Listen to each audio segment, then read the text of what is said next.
강주는 머리에 큰 부상을 입고 의식을 잃은 채 병원으로 이송됩니다. 백지연은 아들의 희생으로 가까스로 목숨을 건졌지만 돈이 다시 빼앗긴 사실에 절망하며 강주의 곁을 지킵니다. 한편 김성훈과 러브캐피탈 무리는 도난당한 돈을 가지고 도주했으나 예상치 못한 경찰의 추격으로 인해 큰 교통사고를 당하게 됩니다. 사고 현장에서 김성훈은 의식을 잃고 나머지 무리들은 도망가지만 경찰에 체포됩니다. 사고 차량 안에서 100억 전부가 회수되며 돈의 행방은 다시 백지연에게로 넘어갑니다.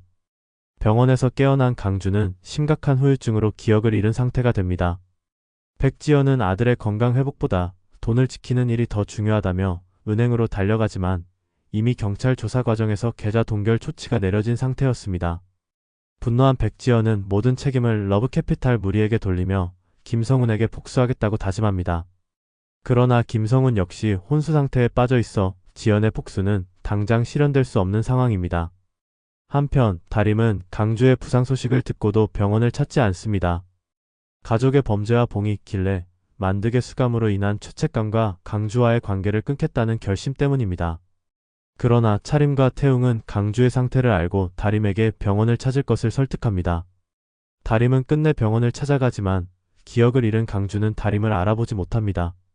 강주의 기억 상실에 충격을 받은 다림은 그를 다시 떠나겠다고 결심하지만 차림은 다림에게 너까지 떠나면 강주는 영원히 돌아오지 못할 거야 라며 애원합니다.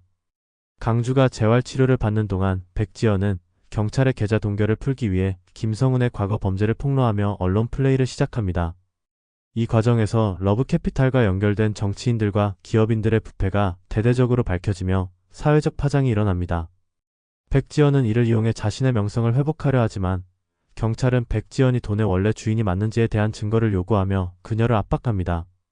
궁지에 몰린 백지연은 결국 봉이와 길래 만득의 도움을 받아야만 이 상황을 벗어날 수 있다는 사실을 깨닫고 교도소를 찾아갑니다. 그러나 봉이는 우리를 여기로 보낸 사람이 누구였는지 잊었느냐며 지연을 매몰차게 거절합니다. 한편 무림은 세탁소를 다시 열어 동네 주민들에게 신뢰를 회복하려 합니다. 그러나 주민들은 여전히 세탁소 가족을 의심하며 이용을 꺼립니다. 송수진은 무림을 다시 찾아와 돕겠다고 하지만 무림은 그녀를 밀어냅니다. 송수진은 널 도와주는 게 내 속죄야 라며 눈물을 흘리지만 무림은 차갑게 등을 돌립니다. 강주는 점차 기억을 되찾기 시작하며 자신이 왜 부상을 당했는지 누구를 지키기 위해 그랬는지를 어렴풋이 떠올립니다. 그 과정에서 다림과의 추억도 조금씩 되살아나지만 강주는 다림에게 자신이 누군가를 지키지 못했다는 죄책감으로 그녀에게 다가가지 않습니다. 마침내 재판이 열리고 100억의 진짜 주인과 러브캐피탈 무리의 배우가 밝혀지는 순간이 다가옵니다. 백지연은 증인으로 나서 자신의 돈임을 주장하지만 강주가 법정에 나타나 자신이 직접 목숨을 걸고 지키려 했던 것이 진실과 정의였다는 증언을 하며 장례를 충격에 빠뜨립니다. 강주의 증언으로 인해 돈은 국가에 귀속되고 러브캐피탈의 배우 인물들이 모두 체포됩니다. 하지만 이로 인해 백지연은 모든 것을 잃게 되고 강주와의 관계도 돌이킬 수 없게 됩니다. 다림은 강주의 증언을 듣고 다시 그를 찾아가지만 강주는 난 이제 너를 지킬 자격이 없어라며 그녀를 밀어냅니다. 다림은 눈물을 흘리며 떠나지만 마지막 순간 뒤돌아 강주에게 너는 항상 내 영웅이었어라고 말합니다. 강주는 그녀의 뒷모습을 보며 눈물을 흘리며 36회가 끝을 맺습니다. 다림이 떠난 후 강주는 병실로 돌아와 그녀가 남긴 말의 무게를 되새기며 고독에 빠집니다. 백지연은 재판 결과로 모든 것을 잃은 상태에서 강주마저 자신을 떠나려 한다는 사실을 알게 되고 마지막으로 그를 붙잡기 위해 병실을 찾아옵니다. 그러나 강주는 엄마, 지금까지 내가 지켜야 했던 건 엄마의 돈이 아니라 진실과 사람들입니다. 이제부터는 나 자신을 지키겠습니다. 라며 백지연과의 인연을 끊겠다고 선언합니다. 이 말에 충격을 받은 백지연은 병실을 떠나며 강주가 더 이상 자신에게 의지하지 않을 것을 깨닫고 분노와 슬픔에 휩싸입니다. 한편 무림은 다시 세탁소를 운영하며 동네 사람들의 신뢰를 회복하려 노력합니다. 그러나 여전히 가족의 과거가 꼬리표처럼 따라다니며 손님은 거의 없는 상황입니다. 송수진은 무림이 고군분투하는 모습을 보며 자신이 도울 방법을 고민하다가 윤미옥 서장을 찾아가 과거 러브캐피탈과 무림의 가족에 얽힌 진실을 밝히겠다고 협박합니다. 미옥은 처음엔 이를 무시하려 하지만 송수지가 결정적인 증거를 가지고 있다는 사실을 알게 되고 불안에 휩싸입니다. 결국 미옥은 송수지에게 자신이 가진 정보를 내놓겠다고 약속하지만 그녀의 진심을 의심하며 치밀한 계획을 세우기 시작합니다. 송수진은 무림을 돕기 위해 위험을 감수하고 미옥과 거래를 이어가지만 이를 눈치챈 무림은 송수지에게 이제 그만 나를 놓아줘라며 차갑게 말합니다. 송수진은 좌절하면서도 무림을 돕기 위한 계획을 포기하지 않습니다. 교도소에 수감된 봉이 있길래 만득은 힘든 노동과 동료 죄수들의 멸시 속에서도 서로를 의지하며 살아갑니다. 그러나 감옥 내부에서도 봉이를 겨냥한 위협이 점차 드러납니다. 교도소 내에서 백지연과 연관된 부하들이 봉이를 공격하려는 계획을 세우고 있었던 것입니다. 이를 눈치챈 길레는 봉이를 보호하기 위해 몸을 던져 공격을 막아내고 큰 부상을 입습니다.